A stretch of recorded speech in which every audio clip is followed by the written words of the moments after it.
chamar o nosso citada, né? que sabe tudo de geopolítica. Opa, agora é uma aula, hein? Agora é uma aula para sim. vocês agora. Pode rodar vinheta. Tem vinheta, Zuzi? Não temos vinheta, mas a gente tem a competência de Mas não tem a chamá-lo. vinheta normal? Não, porque ele vai tá Então criando vamos fazer a uma vinheta. Vamos criar uma vinheta. Faz pra uma ele. vinheta.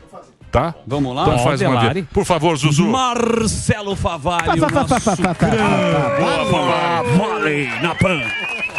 Obrigado pelo convite, obrigado pela acolhida, né? Isso é bom, hein? Vinheta, o cara zera na vida. Ele sabe tudo de geopolítica. O cara que mais manja de geopolítica está aqui na Jovem Pan. Tem um programa internacional que é no final de semana. Sábado às 21 horas. Sábado, às 9 da noite. Pode todo o resumo do que aconteceu no mundo, que às vezes a gente fica meio... Que a gente está meio longe do mundo, né? Verdade. O Brasil é meio avulso. Não é? Mas a gente traz as pessoas aqui pro palco internacional. Exatamente, ele traz para cá para você poder entender as movimentações e tal. Vamos começar com a Argentina. Boa. Que Milei, tá cara. pegando fogo Licença, lá. tem até um Mileizinho Você até, viu? né? Ó, com a Não, tem motosserra um Milei e aqui. Não, e aqui tem o fantasma comunista. Uau! Eu sou o fantasma comunista. Tem o Milei. Eu sou o Milei! Eu sou o Milei! Ele com a Você viu? motosserra é demais. Você viu? E você viu ele de super-herói? Claro. Que coisa. Sensacional. Como é que esse cara vai salvar a Argentina? Pois é. A pergunta é essa. Vocês viram os últimos números da pesquisa? Estava disparado. Já se falava num primeiro turno, provavelmente. Agora, o Sérgio Massa, que é o atual ministro da Fazenda, e eu vou chegar num detalhe aí que ele usou o cargo ao seu próprio Claro, a benefício, máquina. né? É lógico. Já encostou. Já estamos falando num empate técnico. Mas eu não acredito. Eu acho que não. Tá ali, ó. 34... Pesquisa? Não, A não gente leva. mostrou aqui, você não acreditou. Tá Não pau a leva, pau mesmo. não leva. Eu posso Na apostar pesquisa. dinheiro, vai, quer Dinheiro? botar? Quer pôr dinheiro? Vai 100 mil. Não Eu ponho tem no Milei. como. 100 mil do Sami. Não tem como. Primeira volta. Não tem como a situação ganhar na Argentina, porque a situação lá tá ruim. Não tem jeito do. Não tem jeito do mar. Pô, é 140. Não dá. Sabe? Não dá. Argentino, o cara aqui sabe, tá? Não. Pesquisa. Olha, Vai eu lá. acho que a primeira palavra, o primeiro parágrafo de todo livro de teoria política tinha que estar escrito o seguinte: acredite em tudo. Tudo pode acontecer, até aquilo que você acha que é mais improvável. Foi a lição de política que eu mais aprendi nesses 25 anos de cobertura do cenário internacional. Por que eu estou te falando isso, Emílio? A gente teve ali uma discussão ou um cenário em que o Milei tinha tudo para ganhar no primeiro turno. Tá encostado com o Sérgio Massa e a Patrícia Bullrich tá correndo por fora, não é carta fora do baralho, ainda não. Claro, ainda temos 3 semanas, bastante coisa pode acontecer. Olha o Milei aí disso. Aí, ó. Ó, o Milei. Mostrou aqui. Você assistiu o debate? Assisti o debate. Você gostou do debate? Então, eu acho que ele acabou tocando em temas que são muito caros para a sociedade argentina e talvez ele tenha queimado a mão.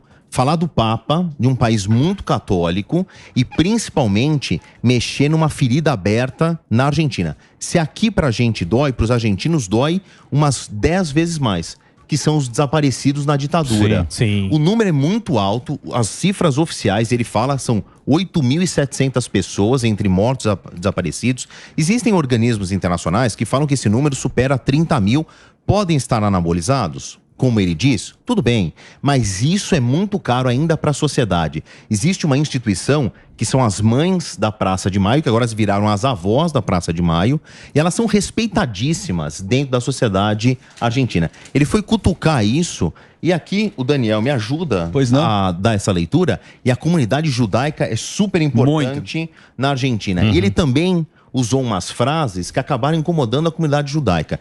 Ele foi mexer em algo que é muito mais social e muito menos político. E isso pode custar para ele votos que nessa primeira volta, nessa primeira rodada, o primeiro turno, vão fazer uma diferença importante para ele. É, mas ele também... Estão tentando derrubar ele, né? Porque ele é outsider, né?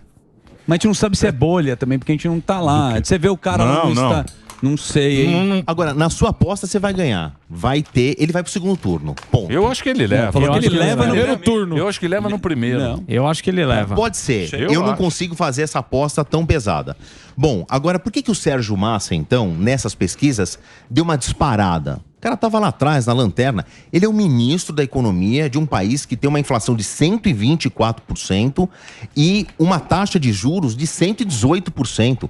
60% da população argentina está na pobreza. Você pega esse número de 60% vamos olhar esse universo, 45 estão na miséria. Os jovens estão majoritariamente desempregados, que é uma massa de votantes para o Milei. Os jovens que não estão mais acreditando na situação. Bom, o Sérgio Massa usou a máquina ao seu próprio favor. É inconstitucional isso na Argentina? Não é. Aqui eles poderiam ter aprendido com o Brasil. Um ministro que quiser um cargo no executivo, ele tem que se desligar, assim como um deputado federal, um senador. Ele tem que sair da função. Lá na Argentina, não. Então, o Sérgio Massa continua como ministro, mudou a jogada, menos de 1% dos argentinos hoje pagam impostos. 99% ou quase 100% não pagam.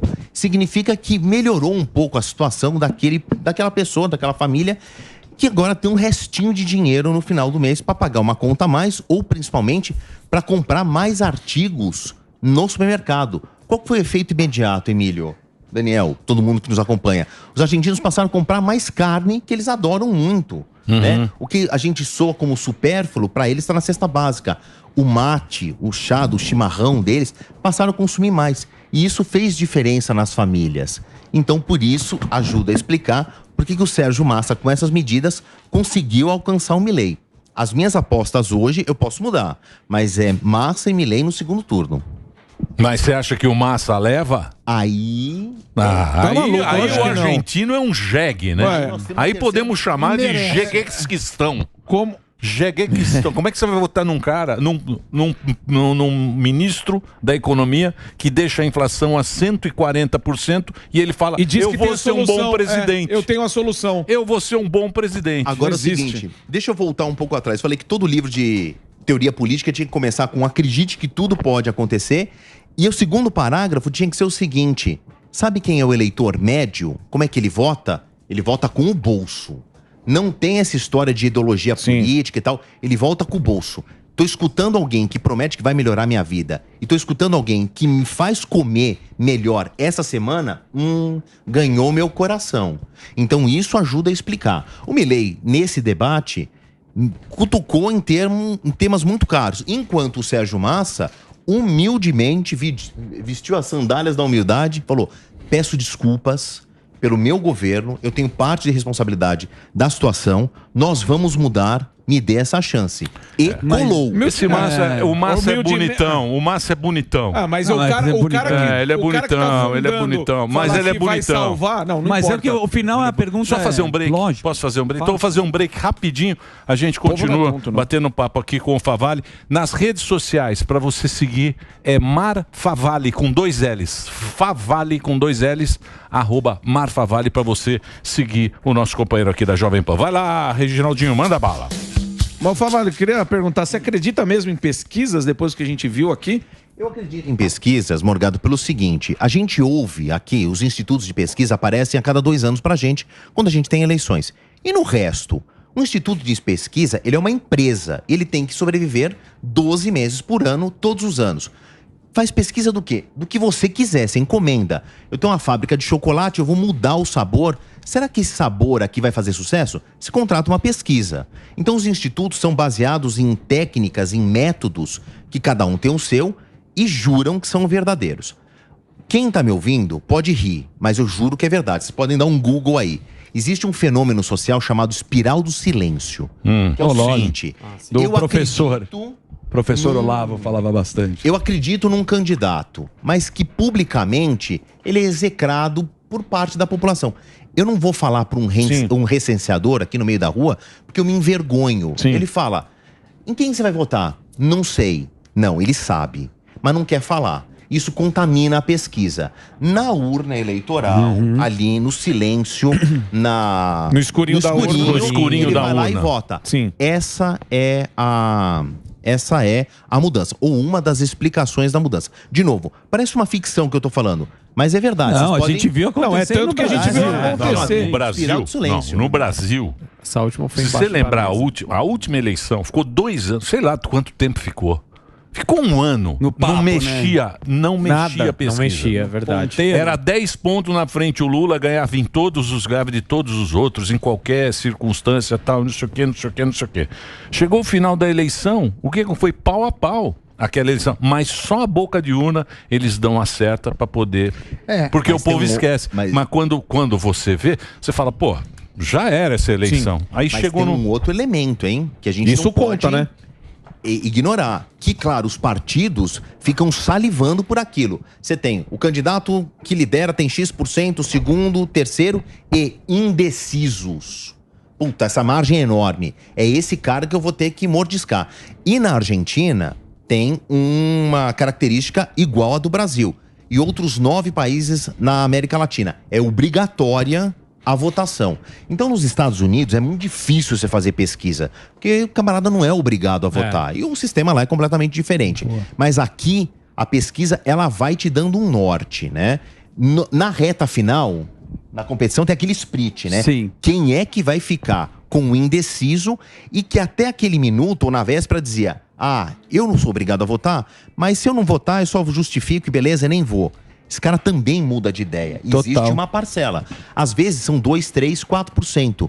Que no empate técnico, esses caras fazem a diferença. É aí que tá todo mundo de olho na Argentina agora. Perfeito. É isso aí. Ô, Favale, é bom que você não é torcedor. Você é um cara que cobre aí geopolítica, como a gente tá falando. Existe aí o termo que os caras falam que é ultradireita, anarcocapitalista. Existe, de fato, alguma ultradireita que você tá vendo na Europa? Ou existe algum nome que vai para esse segmento? Ou isso foi um rótulo colocado? Ótima pergunta. Obrigado. Eu, particularmente, não gosto desses extremistas, porque você não tem uma tabela para colocar isso. Tem muito juízo de valor.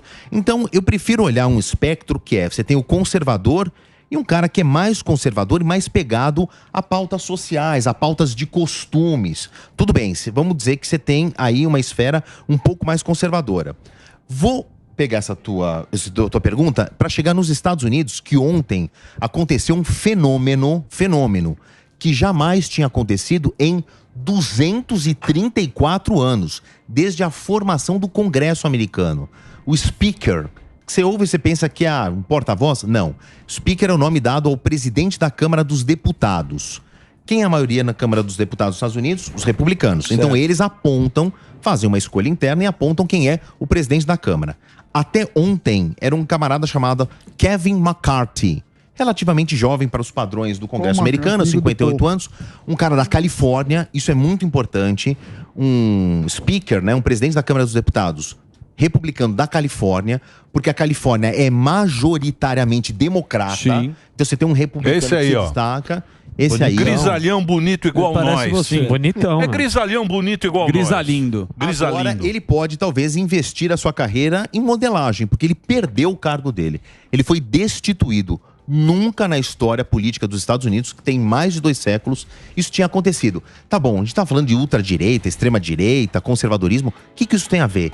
Ele foi derrubado pelos próprios republicanos. Fogo amigo. Da onde que saiu essa derrubada? Da ala mais trumpista, da ala mais conservadora, que enxergava no McCarthy, esse que aparece nas imagens, menos conservador, mais perto dos democratas. Porque na semana passada, de novo, os americanos estavam tremendo, né? Principalmente o funcionário público, porque havia o risco do trancamento do serviço, do orçamento, do dinheiro. É isso. Nos Estados Unidos significa o seguinte: se o Congresso, que é formado por republicanos e democratas, não chegarem a um acordo ao orçamento, mas estão em setembro, por que eles estão discutindo isso agora? Porque o ano fiscal nos Estados Unidos começa no dia 1º de outubro. Então eles têm até as 23h59 do último dia de setembro para decidir o dinheiro de outubro a outubro. E aí tava uma queda de braço, como sempre acontece. E quando é véspera de eleição, isso piora muito, né? O ano que vem tem eleição nos Estados Unidos. Então, a ala trumpista, mais conservadora, mais dura aí dos republicanos, tava achando que o McCarthy fez concessões para os democratas para passar o orçamento. Se não passar, no dia seguinte, 800 mil americanos que trabalham no cheque, não tem salário. Não tem salário, né? Só não para bombeiro, polícia, defesa civil, essas coisas, e hospitais. O resto, uma biblioteca, você não consegue visitar a Estátua da Liberdade. Ah, quero ver o Zé Colmeia no parque, não tá fechado. Isso são 800 mil funcionários. O McCarthy fez concessões para isso não acontecer. A ala trumpista ficou enraivecida, derrubou o cara. Então isso vai fortalecer muito o Donald Trump no ano que vem. Porque a gente já entendeu que ele tem um núcleo duro, bem estabelecido. Que tá com ele. Que tá com ele e não abre mão. Tanto que derrubaram o próprio speaker. Então, mas você vê pesquisa lá, tem pesquisa que dá 10 pontos na frente pro Trump e tem outras que dá pau a pau. Que pesquisa você vai acreditar? Mas isso aí, é que é ruim de pesquisa. Mas aí nos Estados Unidos, Emílio, o universo é diferente. Porque o americano não é obrigado a votar. São 50 estados que votam por aquele sistema de delegados. Você, por exemplo, aconteceu com a Hillary Clinton. Ela estava na frente das pesquisas, estava. Ela teve mais votos absolutos. Mas ela teve mais votos em estados que valem menos. E aí, acabou sendo eleito o Donald Trump. É que nem futebol americano. Para cada jogada tem 3 regras. Você vai para comer hot dog. Também nos Estados Unidos também, a eleição nos Estados Unidos também é chato também, que a gente não entende. Regra. E ruim. O cara vota na garagem. Porra, com papelzinho. Não, você vota na garagem. O cara monta uma urna na garagem da casa Walmart. dele. Aí você entra lá na garagem. Estacionamento do Walmart. Porra, aquilo não é? Aquilo lá não existe. Então lá você aposta em quê? O que você vai apostar? Bom, no Trump? É o seguinte, é muito difícil o Trump não ganhar. Também estamos longe, hein? Vai ser em novembro do ano que vem. Ainda os partidos sequer definiram os candidatos. Mas muito difícil, a não ser que haja uma hecatombe, não seja Trump versus Biden. Isso vai ser muito ruim para a democracia americana, em 2 sentidos. Pela primeira vez em 238 anos, porque a alternância de presidência nos Estados Unidos é mais velha que o Congresso americano. Pela primeira vez em 238 anos, nós vamos ter a repetição da chapa. 2 candidatos vão se reenfrentar. Isso é meio que um retrocesso da democracia, porque você não tem renovação. Fica no mesmo, cara. Estão com uma crise de identidade. Então, mas você não acha que isso é... Porque o Putin é Malaquias. Putin eterno. Putin eterno. É igual Putin eterno. Putin eterno. Desde 99, 2000, cara, o Putin, ele falou assim, quando começou a rede social, Facebook, não sei o que, ele falou, isso vai destruir a democracia do Ocidente. Pode deixar que isso vai destruir. Porque o que acontece? Um fenômeno que a gente vê nos Estados Unidos, a gente está vendo aqui, tem 2 polos. Certo? Tem 2 polos. Uma pilha. Esses 2 polos, eles querem só eles decidir. Porque aí não aparece ninguém de fora. E não então cria sempre ninguém. vai ficar com Os 2 polos só vão criando pra eles. O que eles determinarem. Exato. Então você cria um inimigo, eu crio você como inimigo. Mas as opções do meio são também bem banana, ninguém né? entra O problema é a opção Não é que é do meio. banana, é que Não cresce, não eles não deixam crescer. Não deixam crescer. Ninguém entra no ringue. Não deixa. Entra. É a terceira via, não cresce. deixam crescer. Não tem. Aqui a gente viu um fenômeno que foi Jair Bolsonaro, né? Sim. Quebrou uma hegemonia PT, PSDB. Desculpa te interromper, mas na Argentina, esse fenômeno é o Javier Milei, exatamente, se repete. E vai acontecer igualzinho em 2020. Esse é a terceira via lá. Exatamente. Que era alguém fora dos 2 grandes núcleos, né? O peronismo e a direita conservadora. Assim, agora a questão é quando acontecem esses fenômenos, Emílio, qual vai ser o resultado? Sim. Porque é o seguinte... Você tem a promessa do candidato e o que ele consegue fazer quanto eleito. Isso chama governabilidade. O Milei vai ter governabilidade dentro de um congresso, vindo como outsider. Ele vai ter maioria.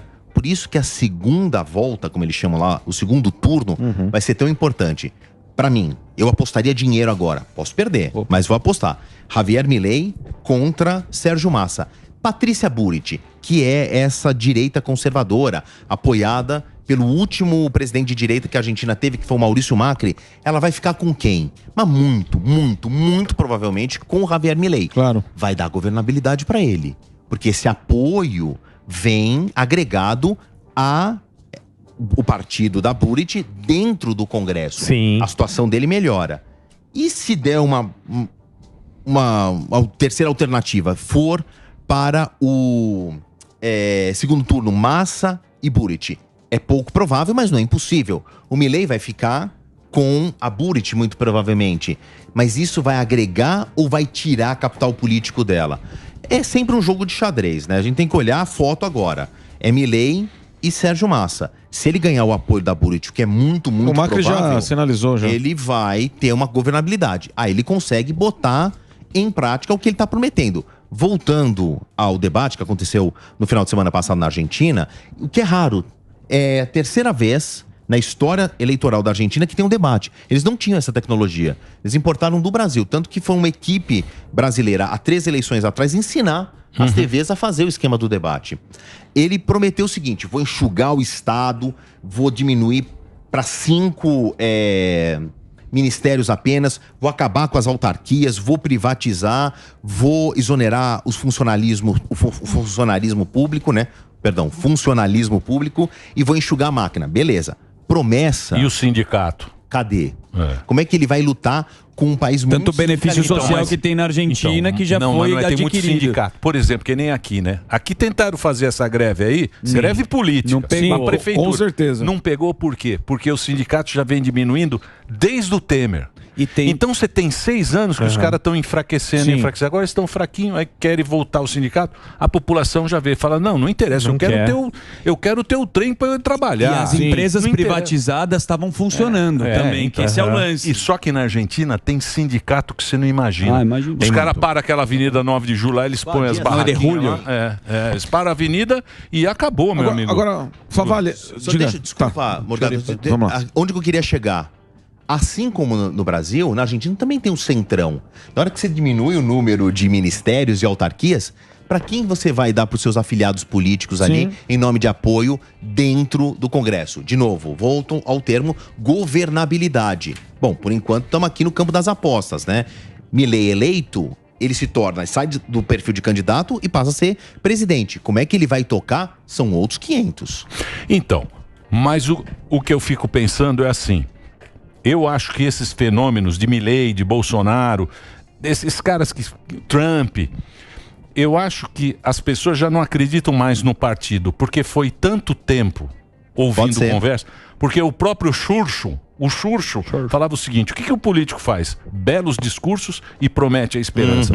Tanto tempo que a gente está ouvindo político que vem com esperança, que vai não sei o quê, o pai dos pobres, o outro que vai fazer isso. Aí você fala, pô, esse cara não fez nada. Aparece alguém falando exatamente para você o teu problema, você fala, pô, esse é o cara. Claro. Falando palavrão, o cara mais engraçadão, né? Vestido como não sei o quê, que ele não representa. Você fala, pô, esse é o cara.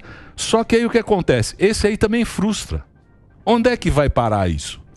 Como é que a gente vai encontrar um jeito, né? A gente que eu digo é o cara que vai votar, o cara normal, o cara normal que vai falar, pô, esse aqui... O Milei fez 4 promessas pesadas, hein? Ele falou, se vocês me derem 20 anos, eu transformo a Argentina na França.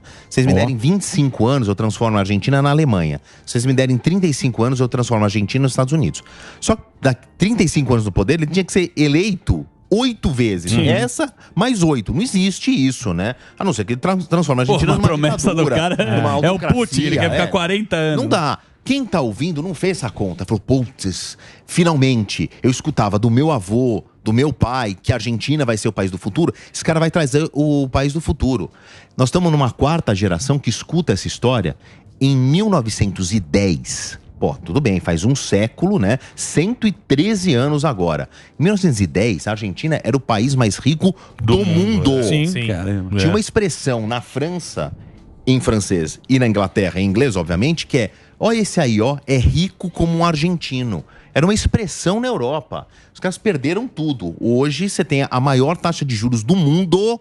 Eu tô contando país que nem a Síria, que tem uma guerra civil de 12, 13 anos. Nem na Síria você tem uma taxa de juros desse tamanho. Impressionante. É um país em ruína. Então, se tô chegando em 4 gerações, né? Do bisneto, do neto, do pai, do avô, que, pô, eu escuto que a gente tem potencial para ser uma potência, mas essa potência nunca chega. Ele tá prometendo transformar a Argentina, né, nessa ordem, na França, na Alemanha e nos Estados Unidos, né? Em grandes potências financeiras, tecnológicas.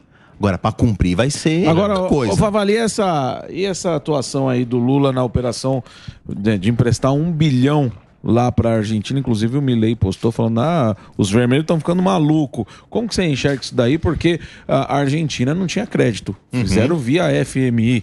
E aí, como que a gente fica nessa história aí também? Bom, é uma aposta, Morgado, que é o seguinte: pode ser um empréstimo a fundo perdido, mas eu não estou fazendo nenhum proselitismo aqui, defendendo ou atacando qualquer que seja presidente do Brasil. Fosse o Lula, ou o Bolsonaro, ou qualquer um terceiro nome. Mas a questão é que hoje a gente tem um núcleo aqui de comércio muito importante na América do Sul, chamado Mercosul. sem querer desmerecer os nossos hermanos vecinos paraguaios e uruguaios, mas o Mercosul só funciona por causa de Brasil e Argentina. Sim. Né? Os 4 Mercosul, Uruguai, Paraguai, Brasil e Argentina. Mas o grande pilar de sustentação é Brasil e Argentina. A nossa indústria automobilística, eu estou citando uma só, isso se repete em outras dezenas de exemplos. A nossa indústria automobilística, ela depende de uma via direta com a Argentina. Você entra numa concessionária aqui na capital paulista ou em qualquer outra cidade brasileira e compra um carro, até de perfil popular, tá lá, você vai pagar o imposto e vem no documento do carro produto nacional. Ele foi construído em Córdoba ou em Mendoza e vem para cá como se fosse um produto nacional. Isso é o Mercosul. Criou-se aí, nos últimos 20 anos, pelo menos, quase 30, uma relação simbiótica da indústria automobilística. De novo, isso se repete em outros exemplos. Então, o Brasil emprestar um dinheiro para salvar a Argentina significa que é nos salvar também.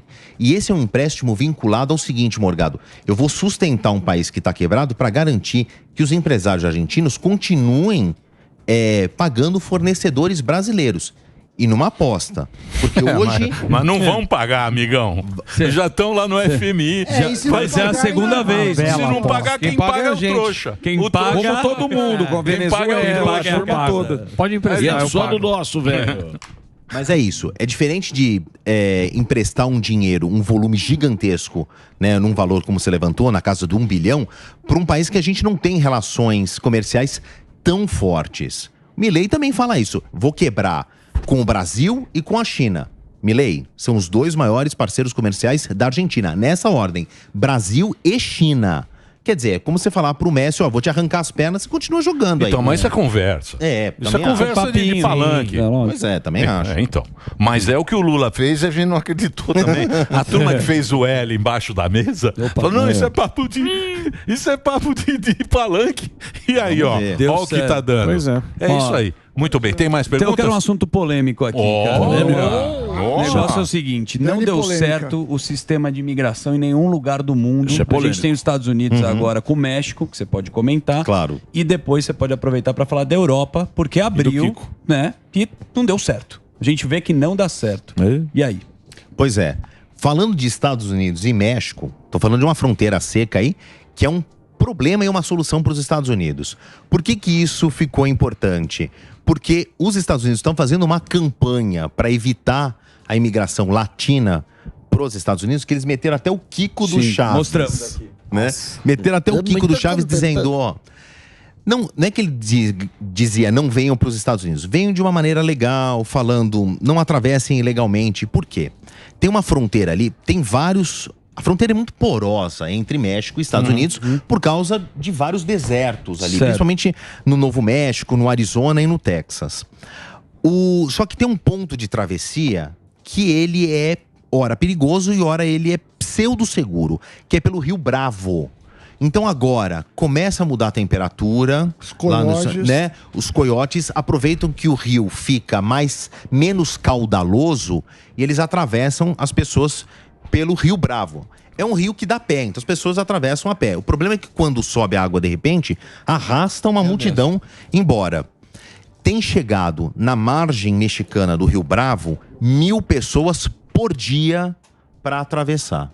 1.000 pessoas por dia. Eu queria aproveitar o comentário do Daniel aqui para desfazer um falso cognato. Também não vou fazer nenhuma campanha contra ou a favor de nenhum partido americano. O Trump pega o microfone e fala, eu vou construir um muro, eu vou fazer de tudo para evitar a imigração, né? Nada dos ilegais aqui e tudo mais.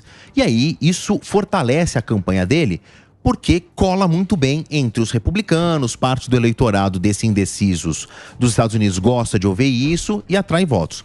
Os confederados. Você quer dizer os confederados? Mas são os democratas, são em governos democratas que essas barreiras são mais efetivas. Agora, os Estados Unidos acabaram de bater um recorde mensal de capturas dessas pessoas que atravessam do México para os Estados Unidos, vindos da América do Sul, da América Central. O que eu quero dizer é o seguinte, que efetivamente os democratas, quando tem um presidente, agora é o Biden, eles têm uma política muito forte ou uma eficiência de captura, mas fica para o discurso dos republicanos, sendo eles o governo que mais repele esses imigrantes. Eu lembro do Barack Obama, que foi então o presidente antes do Trump e cujo vice era o Joe Biden, que houve um aumento muito significativo, também um recorde, no aumento de policiais da fronteira, no que se chamava ali de um muro invisível, mas de policiais. Então, as políticas democratas anti-imigração são muito efetivas, são muito fortes, mas o discurso sempre recai para os republicanos.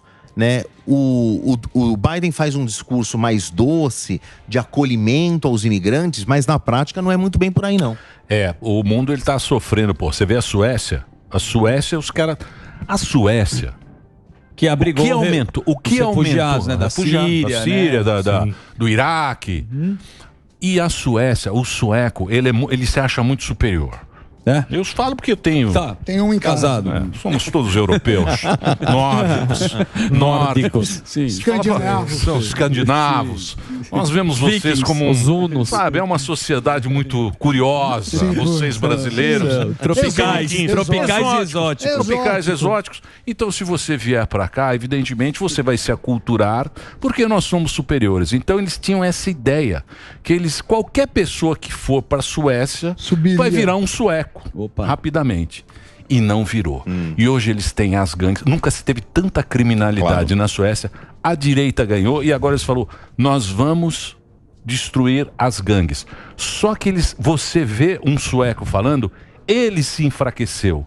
O povo sueco se enfraqueceu pelo imigrante que vai lá e teve escola, teve todas as vantagens que o sueco tem, e hoje eles estão enfraquecidos e estão se virando com droga e com gangue. E aqui a gente quer liberar droga. Mas essa é a pergunta que eu fiz. A gente quer liberar droga aqui. Eu sei, mas a pergunta é: você abraça ou não o refugiado? Porque esse discurso foi o discurso bonito da Europa. Vamos receber todos e está acontecendo isso. A questão é que é um problema da nossa era.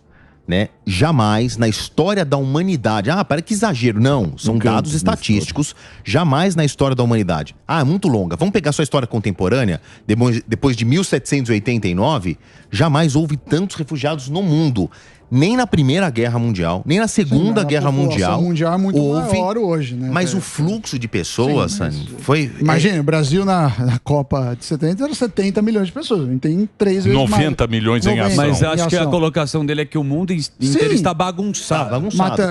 Proporção. Mas é um problema que tem que ser resolvido. Mas... Em relação a isso, e voltando um pouco o negócio da Argentina, é porque você falou do empréstimo. O molde do empréstimo da Argentina do Brasil é aquele molde que a gente fez com Cuba, né? Que fez com o Venezuela. Se os caras não pagarem, quem paga é a carta. Usa o fundo do trabalhador. Ou seja, é assim, eu te financio com o dinheiro do Morgado. Perfeito. Então, Morgado, paga lá, viu? Eu preciso voltar a esse dado que é muito... Porque isso assim, me parece que não é um objetivo para muito do brasileiro. Assim, a gente tem problemas aqui. Você ficar dando dinheiro aí pro empresário lá que Mas, de novo, Sami, a gente não tem um fluxo comercial com Cuba. Mas não chega nem uma faísca. Eu entendi o que você falou. A gente tem com a Argentina. Não, tem sim. É muito grande. A Argentina deve ser o quarto do Brasil. A desculpa é melhor para a Argentina, para poder emprestar não é, dinheiro. porque a Argentina, se querendo ou não, tem um comércio. Mas essa é a desculpa, é a melhor. É a mesma. É que não dá para passar pano para Cuba, mas para a Argentina dá com esse fator aí de ter. Não, mas Morgado, é um fato concreto. Desculpa, é isso. A gente sabe que o governo favorece a companheirada só. É isso. Só que é concreto. A gente tem essa questão comercial com a Argentina. Só e Cuba e a Venezuela. E a gente sabe que eles mandam dinheiro a rodo só que pra Argentina tem como passar um pano. É isso. Não é passar pano, é pensar na possibilidade. Estrategicamente. Tudo você precisa pensar na possibilidade. Eu não havia pensado nessa possibilidade. Eu havia pensado na possibilidade que o Sam falou. Que, vai emprestar para a Argentina. Você não está pagando. Calma. Mas faz sentido você emprestar dinheiro para quem está precisando, para você conseguir manter o mercado comum, que é bem o mercado comum. E qual o sentido de emprestar? É o mercado comum. E qual o sentido de emprestar dinheiro para Cuba, para Venezuela? É igual a Alemanha. Ou seja, pegando o retrospecto, a gente sabe que é esquema da companheirada. É isso. A Alemanha financiou a Europa inteira um determinado momento. E os Estados Unidos fizeram isso chamado Plano Marshall. Com o México. Segue o líder. Canadá. Você quer ser o líder. Rico, né? País rico tem para emprestar, né? O problema é que a gente tá quebrado. O problema é a gente emprestar, mas nós somos os mais ricos entre os pobres. Sim, isso é muito importante. A gente é tipo o Kiko no Chaves. Preste atenção. O Brasil é o mais rico entre os pobres. Por isso que na sua vida, para você não se sentir uma pessoa triste, você tem que andar só com pessoas menos afortunadas. É verdade. Mas a gente é o mais pobre. Aí vejam vocês, a gente pode emprestar o dinheiro para os mais pobres. Sim, porque nós somos o Sami andando com a gente. É isso aí. A teoria é igual você com a gente. Vocês acham que eu sou bilionário. Você faz isso para equilibrar. Assim, fala, porra. Pra mim, essa é a teoria do racismo aí que tá rolando dos argentinos contra os brasileiros. Ficam chamando o brasileiro de macaco, mas não tem dinheiro para comer uma banana. Então, bicho. Boa. É isso aí. É isso, boa. Muito bem. Bom, queria agradecer a presença ilustre. Porque faltou alguma coisa? Vale show. Falamos de tudo, né? Tudo. Faltou o quê? Tem guerra, hein? Sim. Só pra saideira. Só pra saideira. Sai feliz. Muito bom, Favale. Tem guerra, hein? Tá. Porque é o seguinte, nas últimas 24 horas, um amarelo piscante da OTAN dizendo o seguinte, tá acabando a munição dos ucranianos e a OTAN, os países da aliança estão dizendo, então, tá acabando a minha reserva para emprestar também. Em outras palavras, Zelensky, estamos com você em preces, estamos torcendo, tá todo mundo mas boa sorte, irmão. É mais com você e menos com a gente. Então, mas tem um outro detalhe também. Porque que é essa guerra? Uma guerra maluca, né? Uma guerra avulsa. As sanções agora estão começando a fazer efeito na Rússia. Até então não tinha todo esse efeito. Então você vê, hoje a Rússia está muito pior. Deu uma enfraquecida boa na Rússia. Então eles estão jogando com isso, né? Voltamos ao que o Sami falou quando citou meu nome. Barril chegou naquela marca perigosa dos $100 de cotação diária. Isso é o básico do oferta e procura. Vai aumentar a procura por causa do inverno.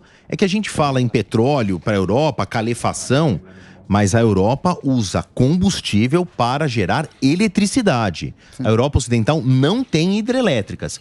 Ou eles vão pela energia nuclear, que aí a França e a Alemanha têm essa tecnologia, a Ucrânia tem uma parte, mas o resto queima óleo diesel para gerar eletricidade. Fala para Frankfurt, que é o coração da indústria alemã, a maior economia da Europa, dizendo, vai acabar a eletricidade aí. O que a Volkswagen faz? Então eles precisam do petróleo, vai aumentar o consumo também por causa da calefação. A Rússia, tô produzindo menos, eu preciso pro meu próprio território. Vou mandar menos. Isso vai desbalancear. Essas são as sanções. As sanções vão começar a fazer efeito nas duas pontas. Porque até o ano passado, a guerra já passamos de 1 ano e meio. Até o ano passado era o seguinte: Alemanha, maior economia da Europa. França, segunda maior economia da Europa. Vai segurando aí? Não, dá pra segurar, porque eu tenho reserva de gás. Tá bom. E a reserva? Tá acabando. Os Estados Unidos prometeram ajudar, mandaram aí uns navios com gás. Isso é uma logística muito complicada. Tá piorando. Agora a água vai começar a bater nas nádegas. Na hora que começar a esfriar. E aí isso é de novembro para dezembro. Mas você fala o quê? Você fala da comunidade europeia? Vai ficar sem combustível. Então, já aumentou 5 vezes o preço de energia, né? Com as reservas. Agora, essas reservas, elas estão acabando. Porque a Polônia, por exemplo, e também eu lembro da Europa e da França, não. A gente tem aí para mais um inverno e talvez para o próximo. É que essas previsões dependem da meteorologia. Se for um friozinho legal, dá para levar. Agora, se de repente houver um fenômeno que derruba as temperaturas a médias históricas, por exemplo, você usa mais calefação. A indústria precisa de mais combustível. E aí essa conta não chegar no final não bate. Agora, você sabe uma coisa, Favale? Peraí, calma. Ah, eu sei, seu papo tá tão bom, você vem com... Então um break pro Delari agora, vai. Faz o break pro Delari pra ele parar de encher a paciência. Break pro Alba. Pra você, Dedê. Aí, pronto. Break da voz. Você sabe o que dá mais tristeza, né, que a gente fica falando tal, é do povo ucraniano. Sem dúvida. Porque a gente fala, não, subiu o preço. O cara não tem a menor culpa daquilo. Não tem a menor culpa. Tá no rolo lá. Tá no rolo. Energia, cara, os caras estão cortando árvore. Isso mesmo. Pra esquentar a casa. Loucura. Aquele inverno na Ucrânia que não a é. gente sabe que não é um inverno. Não é brincadeira. O cara tá vivendo, tá voltando ao passado, cortando com machado, cortando árvore pra esquentar cara, não e comer tem nada, sopa. Não tem, faltando daqui a pouco tem água, nada, não tem nada. energia, não tem nada lá. Esse é o problema, Daniel, Emílio. É o seguinte, esse é o problema emergencial. Que acaba a comida, acaba a energia, acaba combustível. Agora, a médio prazo, nós estamos falando de crianças que não estão indo para a escola há 1 ano e meio, de gente que precisa de tratamento médico, porque é o seguinte, né? Qual que é o índice de incidência de câncer na Ucrânia? É X milhões de pessoas por ano. Não é que o câncer combinou, olha, nós não vamos tá na guerra, paramos. Paramos, não. São pessoas que precisam de um tratamento médico, hemodiálise. Meu Deus. Ah, o hospital não existe mais. Infraestrutura, a última conta, que é antiga, ela tem pelo menos, quando a guerra completou 1 ano, e a gente já está para 1 ano e 7 meses, a última conta é que 1/3, 33% da infraestrutura da Ucrânia virou pó. Entre estradas, ferrovias, a indústria propriamente dita, portos, não tem mais. Pô, quanto tempo vai levar para reconstruir? Depende do dinheiro. Se for um mega investimento da Europa Ocidental, mais uma geração, uns 30 anos. Pouco dinheiro, você põe um século aí. Meu Deus. E a Ucrânia também não era tudo isso, né? Já vieram pós-guerra. Mas o problema é que a gente não vê um fim nisso. Porque se você vê, você fala, não tem um fim. Por quê, porra? Pro Putin também morrer soldado, ele tranquilo. Deixa, ele não tá nem aí. Não é? Tranquilo, pô, Exército Vermelho, lá quantos morreram na Segunda Guerra? Não tem problema, põe lá a turma. Pô, eles iam de cavalo, bicho. Sim. Mas tem alguma possibilidade? Na Segunda Guerra, o exército russo ia de cavalo, e aqueles canhão antigo, aqueles de uma carroça. Cavalo. Eles iam lá, eles enfrentavam lá o exército alemão, que era o exército. Os caras iam de cavalo morrendo. É cultural, cara. Bicho, não tá nem aí. Tá nem aí. Tem alguma chance? Não tem chance. Nenhuma. Mas também não vamos resolver o problema. Agora ele. O problema do mundo, nós não vamos resolver. Que aula, hein? Você gostou, né, Dedê? Não, você pode falar de qualquer assunto e volta da Argentina. Qualquer assunto. E se a gente não souber, a gente inventa. Exato. É isso. Eu não. Não. Se a gente não souber algo, a gente inventa. Sim, não é? Dá pra inventar, a gente inventa. É isso que eu ia falar, da Coreia do Norte também. Não, tô zoando. Ô, Favale, queria agradecer mais uma vez. Ele quebra o galho aqui pra gente, nosso companheiro aqui da Jovem Pan. No sábado, às 9 da noite, você tem toda essa a geopolítica, você vai entender tudo que está acontecendo no mundo. O Instagram do Favale é Marfavale, com 2 L's e no final. Marfavale, @ entra lá para você seguir e conversar com ele. Obrigado, viu, Favale? Obrigado. Eu volto, no primeiro turno eu vou estar lá em Buenos Aires. Direto. Então a gente bate um papo aí. Agora quando que é? Dia 22. 22. Domingo tem outro debate. Outro debate, né? Sim. Boa. Aí tem o primeiro turno. Sim. Pô, entra de lá. De repente a gente combina. Só ligando. Vai lá. Mas é domingo. Que dia? É domingo. Vai ser Faz uma materinha pra gente. O cara pede. Boa. Faz uma A gente combina. Obrigado, gente. Obrigado.